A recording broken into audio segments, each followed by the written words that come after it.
Hi, welcome to the Mop-Up, where we break down Commander gameplay and discuss lessons learned along the way.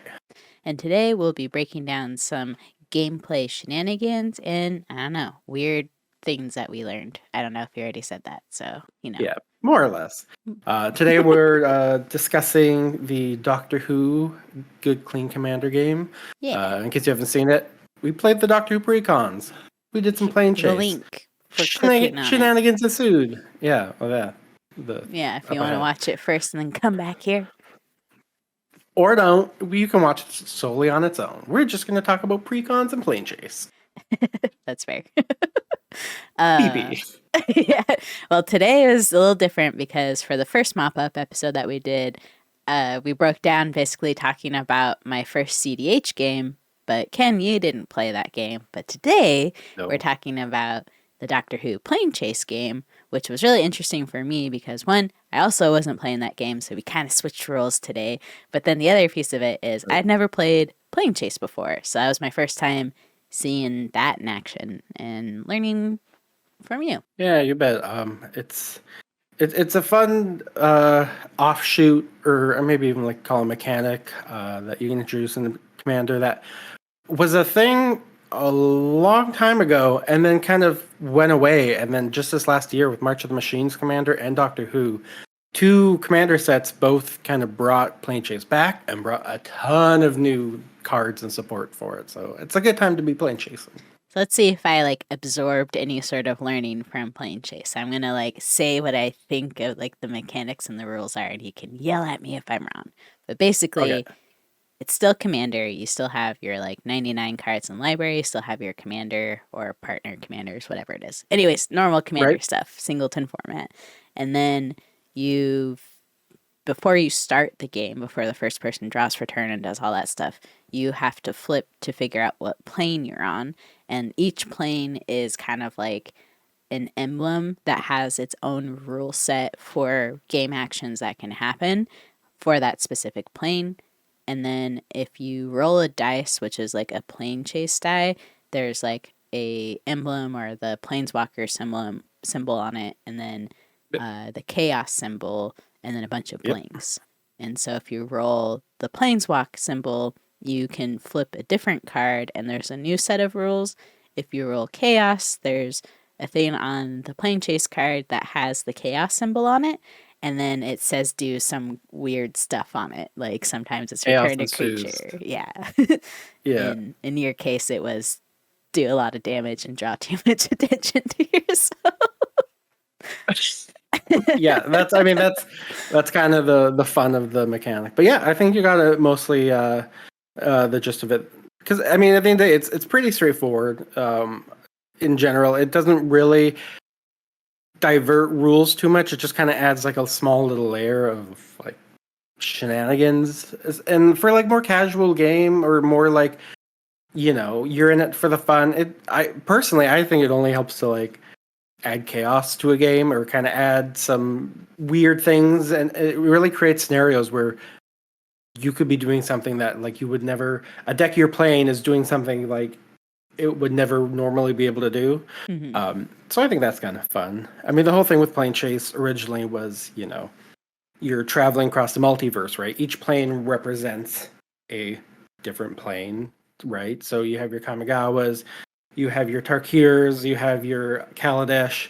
And so with past Planechase, and I know with March Machine as well, it's kind of each plane, the ability is flavored around, what's happening on that plane. And Doctor Who, full disclosure, I'm not super familiar with the show Doctor Who, but I know that the planes and the settings that took place and the places we visited did a very good job of kind of paying homage to the show and to the characters as well. So yeah, I was so happy because there was one that was perfectly on theme for River Song. It was you guys flipped into it was the first episode with River Song was really cool, and then there's like a couple other references because Justin was playing like cast River Song, so it was like I was like, oh my god, I hope you go to the library because of this, and then you all hit into it, and I was like, yeah, that's so happy.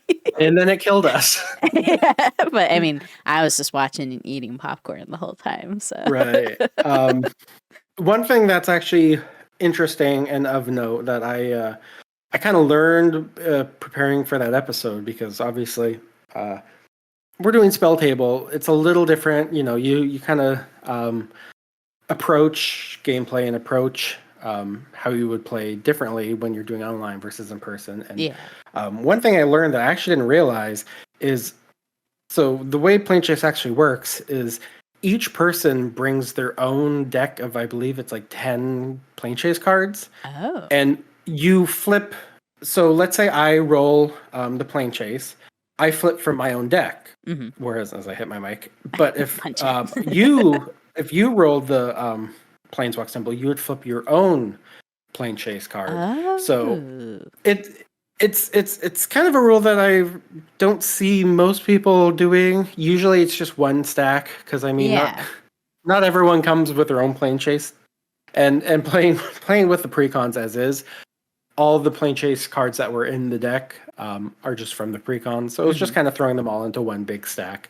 But something of note, if you are playing it at home, that is one way you can play it. But I mean, also just grab all the Planechase cards, throw in some Doctor Who, throw in some Magic the Gathering, but just throw it all in there. It's all meant for chaos, anyways. But I forgot though, there's one part. So if you wanted to roll the dice, you get one free roll, and then if you wanted to roll it again, is it 2 mana or 1 mana to do it? 1 mana. So for every turn, your first roll is free, and then after that, you essentially pay 1 mana. If you want to do it again, you pay 2 mana. Do it again, you pay 3 mana. And I think one of my biggest mistakes in the Good Clean Commander game is I was forgetting about that, and I was passing my turn with mana open that didn't need to be open, because I didn't have anything in hand to really you could have been affect bluffing. the board. Could have been a swords. I could have. We all know I those could are also in have been precons. panically rolling and paying all my mana to get us off the plane that inevitably killed us. But it was entertaining, and it was fun to watch. So I can't be too upset about it. Yeah, I think like what was super interesting just watching overall was how River San was on the board, and for whatever reason, no one was trying to planeswalk away. Like, I get why Justin didn't want to, but I remember like sitting there, especially editing again, like, because Kuro had passed, and then you had passed, and I think someone even didn't roll their dice, and then Shaft passed, and there was about a whole turn of rotation where River San was just getting counters and like punching everyone, where no one was trying to like planeswalk away from that. So I can only speak for myself, but I have a feeling this was kind of the mindset for everyone at the table, aside from Justin, obviously. I'm on my upkeep. I'm taking this damage.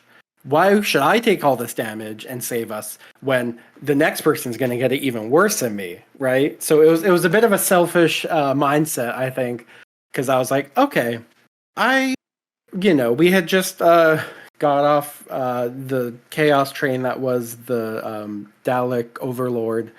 Where you're punching everyone. So seeing Shaft get a little extra damage, I was like, it can't be the worst thing. So I know, at least at the beginning, that was kind of my mindset, was like, hey, if I'm getting hit, might as well let the next guy get hit as well.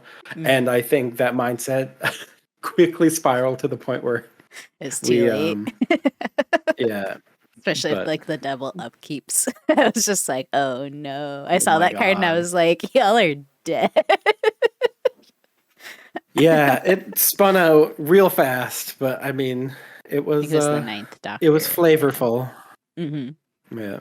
I had fun watching, at least. Yes. I did as well playing. I hitting chaos on turn 1 and turn 2 isn't something that you get to do often. And I can't say it did or did not benefit me during the game. It didn't. But it was sure fun to do it. If you were gonna try to do Planechase again, would you want to do it like, is it something that you prefer to play more with like pre-cons, or do you think like having people's like serious commander constructed decks are like also fun to play with? Um, I would say as a rule of thumb, plane chase will almost always speed up a game. Um, right. So if you have a pre-con, I mean, you saw it in the episode, it sped that game up really fast, right? Yeah, it was like a 40-minute game total. So I think what you need to look at it more is how long do you want this experience to be?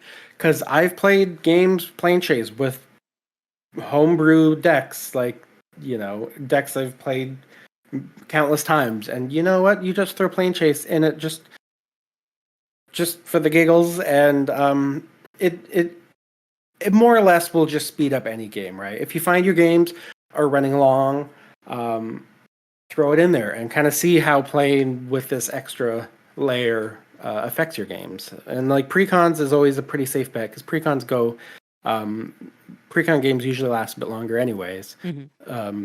But yeah, just play it with your homebrew decks, or just play around, experiment with it. I mean, in my personal opinion, there's no such thing as too short of a game because it just means you play another one. Yeah. Unless somebody like is comboing out on turn 3 when everyone's setting up, it doesn't hurt just to have like a layer of insanity that can make things happen much faster or much more chaotic. It So, kind of makes me think of like there's some Twitch streamers like Queen of Cardboard who will have like you can redeem like chat points and stuff and then give people like free gold tokens or like kind of things where it's almost like playing chase in that sense where you just get like a random thing and it could be extra mana or extra card draw or a token or something, right. and it just adds like a little bit extra chaos because it's like if you're playing normal commander where you don't have these other additional variables popping in, that like you could have this very well like optimized deck, but then if something like just weird happens, it doesn't really matter Right. anymore, and it's like almost on the player to see like how well are you gonna adapt to whatever shenanigans are going on. And I think that adds like another really fun element to it where it's like almost more casual because you're not just like coming in and be like, I made this deck to do this thing and this thing, this is all it's gonna do. It's like, well, too bad you're on Pyramid of Mars and this is happening Right. now. Like, Yeah, I think in general it's just a fun way to see a deck you've built and you've played a lot in a new light, and you get to see how it reacts and interacts with mechanics that would otherwise maybe not be a part of the game.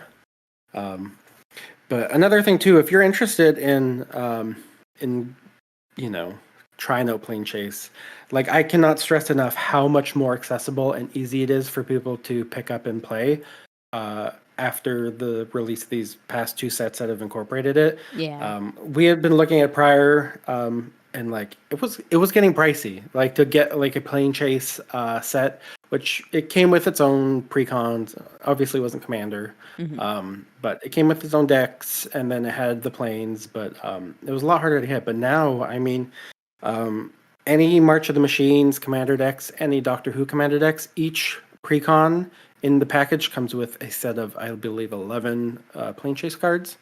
But you can also just go to your LGS. You can buy the packs of the plane chase just to give it a whirl, and they're inexpensive.